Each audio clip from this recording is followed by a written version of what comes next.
less ethnic bodies. How do they see their place within the European Union? Do they understand that there are these distinctions being made between asylum seekers and economic migrants? We talk about irregular migration. Is there any understanding on their part that there is actually quite a hostile debate going on?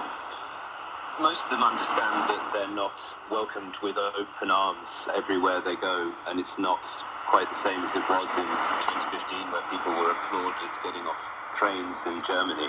But I think the mistake of lots of governments is that the people who are coming to Europe have any idea about the kind of punitive policies that await them. This policy of deterrence, that if you make conditions very difficult, that will discourage others from coming, and the message will go back to the countries of origin not to come. That just doesn't work, because either people have no idea about the intricacies of asylum laws, or even if they do, well, I believe they'll be the lucky one. So it doesn't deter them. Once you recognize that, you then have a choice. Do you continue to sort of treat these people like barbarians at the gate? Or do you sort of warehouse them in dysfunctional kind of tinderboxes like Lebanon, or volatile autocracies like Turkey that make you ripe for blackmail? Or do you instead stop giving the monopoly of human movements to the smuggling networks and open instead decent, significant avenues for humanitarian protection, work and study opportunities, and family unification programs, so that these people can arrive in your country in a dignified way? What we have now, which is constant chaos at the borders.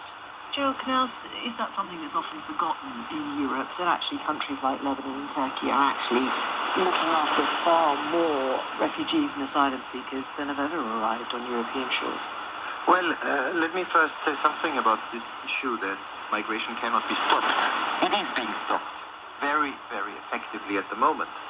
People cannot leave Syria anymore. People have great difficulties leaving Afghanistan. The people who cross to Europe, there are very few West Africans today cross into Europe through Libya. Greece has the lowest number of arrivals in 10 years. And this is not because of Corona or COVID. It's because of pushback policy.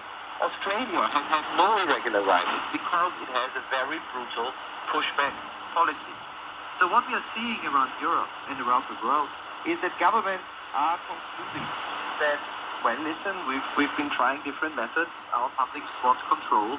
It turns out that the Australian model of saying nobody will get in, we will be brutal, we'll be ruthless, is popular, wins elections, and works.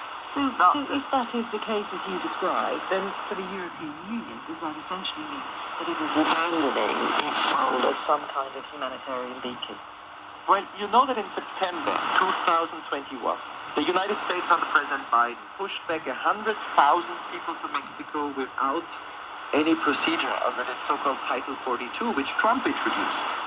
So it's not just Europe, but you are right. And I'm very worried about this, because let me say right away, I don't believe migration cannot be stopped, but the cost of stopping it by abandoning human rights is tremendous. What I think, therefore, is we need a double policy. We need more dignified people groups. We need more resettlement, which is at the lowest level in a very long period. We need to offer legal paths for people in need of protection. We need to offer quicker family unification. We also need to offer more migration for work and study. But all these things are far easier to convince publics of in European countries if we